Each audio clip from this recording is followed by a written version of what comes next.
आज मैं आपके साथ मटर छीलने का बिल्कुल नया और तेज तरीन तरीका शेयर करूंगी जो आज से पहले आपने कभी नहीं देखा होगा। चूड़ी के इस्तेमाल से आप 5 किलो मटर सिर्फ 5 मिनट में छील सकते हैं, वो भी बगैर हाथ लगाए। अगर आपको ढेरों ढेर मटर छीलना जरा सा भी मुश्किल लगता है तो आज आपकी ये बहुत बड़ी प्रॉब्लम मिनटों में सॉल्व हो जाएगी। इसके अलावा वीडियो में शेयर किए गए हैं new kitchen tips and tricks and organisation ideas and cleaning hacks जो कि आपके घर और किचन की जिंदगी को बहुत आसान बना देंगे। वीडियो को आपने कंप्लीट वॉच करना है ताकि आप इससे भरपूर फायदा उठा सकें। अस्सलाम वालेकुम friends, welcome to my channel tips and tricks with Hina.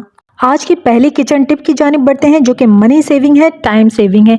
आप में से काफ़ी सारे लोगों ने मुझसे पूछा कि हम तवा को किस तरह से आसानी से क्लीन कर सकते हैं, तो आज आपके लिए मैं बहुत ही आसान तरीका शेयर करूंगी जिससे आप अपने तवे को क्लीन कर सकते हैं। इसके ऊपर जितनी भी लेयरिंग बनी हुई होगी, पपड़ियाँ जमी हुई होंगी, वो आसानी से रिमूव हो जाएंगी। तो फ्रेंड्स, आपने क्या करना है कि कोई भी साबुन ले लेना है। यहाँ जो मैं साबुन यूज़ कर रही हूँ वो कपड़े धोने का साबुन का इस्तेमाल कर रही हूँ। ये साबुन काफ़ी ज़्यादा स्ट्रॉन्ग होता है, पावरफुल होता है, तो इसको हमने ग्रेट कर लिया है। अब आपने आधा गिलास पानी तवे के ऊपर डाल देना है और अपने तवे को आपने चूल्हे के ऊपर रख देना है ताकि आपका तवा गर्म होना स्टार्ट हो जाए। जैसे जैसे आपका तवा गर्म होगा, ये पानी गर्म होगा, तवे के ऊपर जितनी भी कालक जमी हुई है, लेयरिंग बनी हुई है, वो सॉफ्ट होना स्टार्ट हो जाएगी और उस लेयर को हटाना, साफ करना आपके लिए इंतहाई आसान हो जाएगा। तवे को आसानी से साफ करने के लिए आप स्टील वूल का इस्तेमाल कर सकते हैं। जैसे जैसे आप स्टील वूल को रगड़ेंगे तवे के ऊपर, आपका तवा साफ होता चला जाएगा।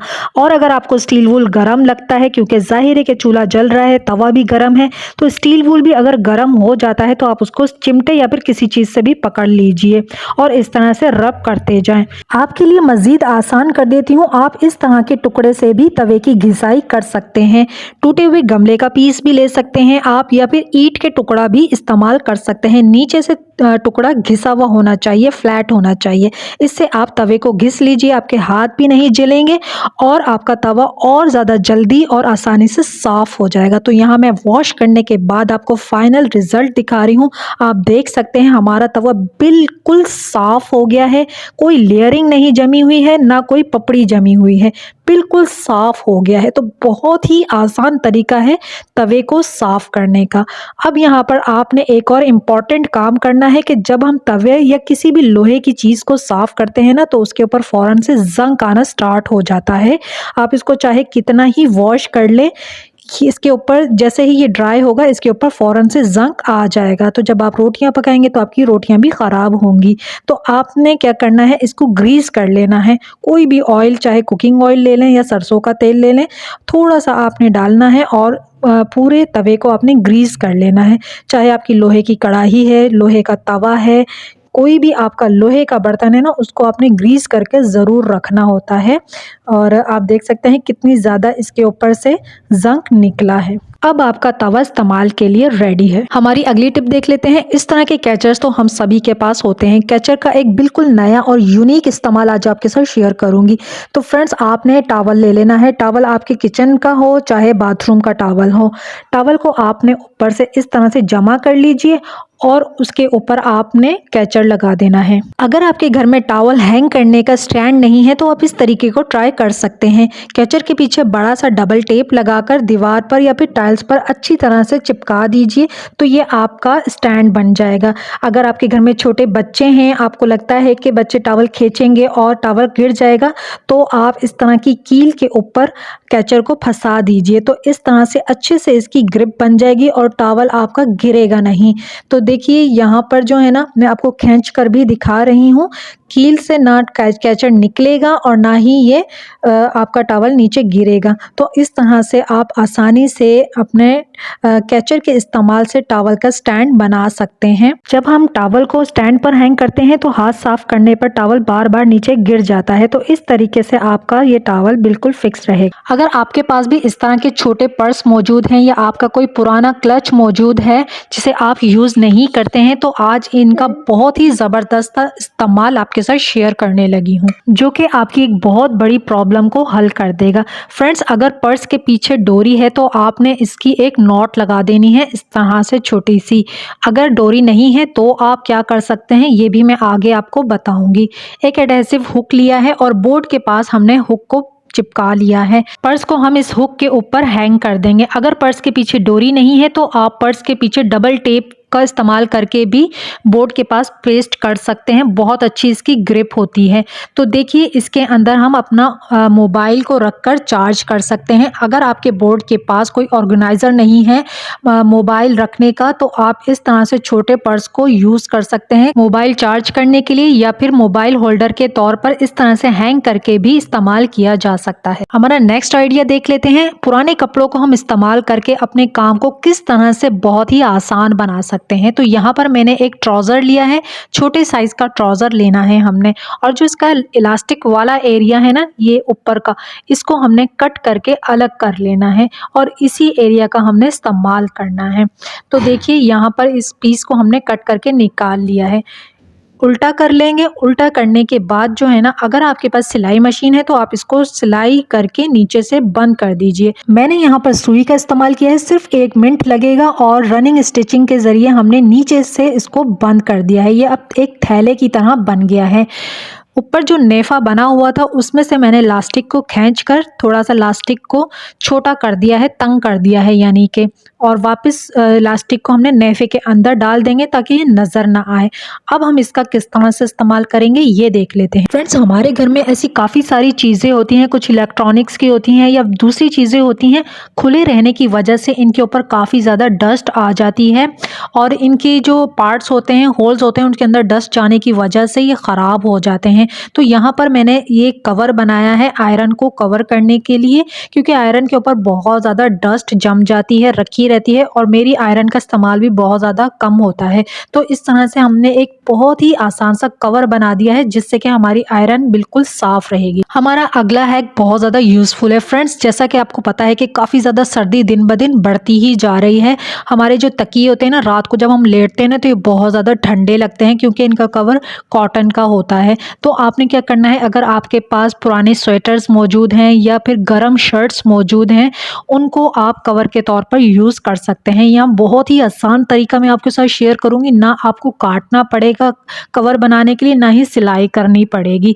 अगर शर्ट की स्लीव्स लंबी है ना, तो आप उनको खींच के अंदर कर दीजिए जिस तरह से आप देख रहे हैं, और इस तरह से अपने तकिए को कवर कर सकते हैं। शर्ट आपने बड़े साइज़ की लेनी है जो कि तकिए के साइज़ की होनी चाहिए। अगर एक्स्ट्रा है तो नीचे से आप उसको मोड़ के पिन से सिक्योर कर दीजिए। अब ये बहुत ही ज़बरदस्त हमारा तकिया का कवर बन गया है। गर्म है।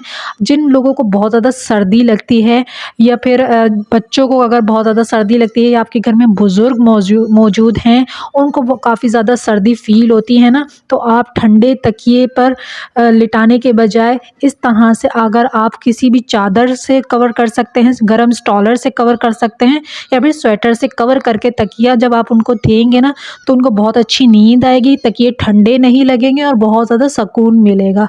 अगर आपको भी बहुत ज़्यादा सर्दी लगती है तो आप इस तरीके को ट्राई ज़रूर करके देखिएगा। मेरी अगली टिप्स एंड ट्रिक्स भी आपके बहुत ज़्यादा काम आएगी। फ्रेंड्स, इस तरह की जो जैकेट्स होती हैं ना, जो काफ़ी ज़्यादा देखने में हैवी लग रही होती हैं, फ्लफ़ी लग रही होती हैं, इनको फ़ोल्ड करना ना काफ़ी ज़्यादा मुश्किल होता है और ना ये काफ़ी ज़्यादा स्पेस लेते हैं। अगर आपने इसको बैग में रखना है या सूटकेस में रखना है, ट्रैवल कर रहे हैं, तो इसको फ़ोल्ड करना ना काफ़ी ज़्यादा मुश्किल हो जाता है क्योंकि बार-बार खुल जाती है। तो बहुत ही आसान तरीका आपके साथ शेयर कर रही हूँ जैकेट को फोल्ड करने का। सबसे पहले जैकेट की जिप लगाकर बंद कर देंगे। अब जो इसका हाफ पार्ट है ना, जो नीचे का है, उसको आपने फोल्ड कर देना है, कुछ मोड़ देना है इस तरह से, और जो इसके बाजू हैं उसको ओवरलैप कीजिए और जो नेक वाला एरिया है ना, नीचे वाले फोल्डिंग एरिया के अंदर इंसर्ट कर दीजिए। तो इस तरह से ये बहुत अच्छे से फोल्ड हो जाएगी, फिक्स हो जाएगी और निकलेगी नहीं। और ना ही आपकी जैकेट ख़राब होगी। अब आप इसको चाहे जितना ऊपर नीचे करें, आगे पीछे करें,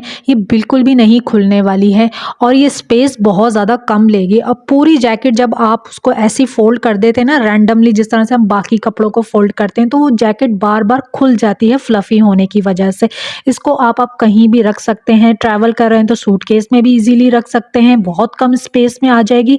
और अगर अलमारी में रख रहे हैं तब भी ये आसानी से आप इसे रख सकते हैं, ये खुलेगी नहीं। बहुत ही ज़बरदस्त आइडिया है, ज़रूर ट्राई कीजिएगा। फ्रेंड्स, अगर आपने मेरी वीडियो को क्लिक किया है तो यकीनन आपको भी मेरी तरह ढेरों ढेर मटर छीलने में काफ़ी ज़्यादा मुश्किल होती है, घंटों लग जाते हैं। आज निहायत ही आसान और तेज़ तरीन तरीका आपके साथ शेयर करूंगी। अब आपने एक बड़ा बर्तन लेना है जिसमें आपके सारे मटर आसानी से आ जाएं। बर्तन को आपने पानी से भर देना है और इसे चूल्हे पर रख देना है ढकना लगाकर। अब आपने जब पानी अच्छे से गर्म हो जाएगा उसके बाद आपने 5 से 6 मिनट इसको मज़ीद रखना है ताकि अच्छे से पानी के अंदर उबाल आ जाए। 1 से 2 उबाल जब आ जाएंगे आपके मटर हल्के से बिल्कुल नरम हो जाएंगे। आपने अच्छी से इसको ऊपर नीचे कर देना है क्योंकि मटर ज़्यादा हैं, ऐसा ना हो कि ऊपर वाले मटर रह जाएं और नीचे वाले मटर जो हैं वो हल्के से सॉफ्ट हो जाए। तो ऊपर नीचे अच्छे से कर दीजिएगा।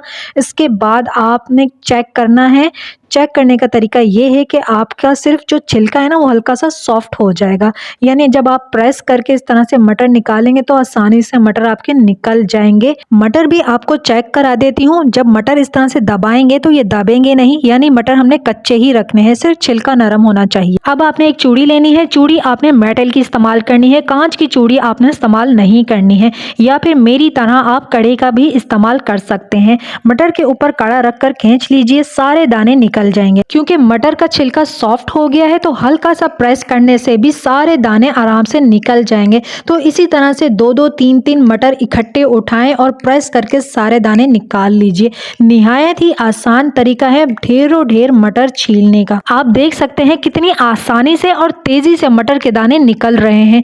जब हम एक एक मटर उठाकर छीलते हैं तो उसमें घंटों लग जाते हैं और हमारे नाखून भी काफी ज्यादा हर्ट होते हैं। अगर आप घर में अकेले हैं, काम करने वाले, आपका साथ देने वाला कोई नहीं है, तो आप इस तरीके को फॉलो कर सकते हैं और ढेरों ढेर मटर छील कर आप स्टोर कर सकते हैं और अपने इस मुश्किल काम को अपने लिए निहायत ही आसान बना सकते हैं। वैसे तो इस आसान तरीके से एक बच्चा भी ढेरों ढेर मटर छील सकता है मिनटों में, लेकिन अगर आपको चूड़ी का इस्तेमाल नहीं करना है तो आप हाथ से भी मटर छील सकते हैं। सिर्फ मटर को उठाकर हल्का सा प्रेस करेंगे, सारे दाने आपके हाथ में आ जाएंगे।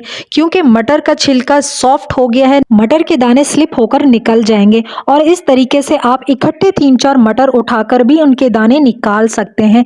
बहुत ही आसान तरीका है। अब से आपको मटर छीलना मुश्किल नहीं लगेगा, चाहे वो 10 किलो मटर हो या 5 किलो मटर हो, मिनटों में आप ढेरों मटर छील सकते हैं और इन्हें अगले सीजन के लिए स्टोर कर सकते हैं। उम्मीद है कि आपके डेली कामों को आसान बनाने की मेरी ये छोटी सी कोशिश आपके लिए मददगार साबित हुई होगी।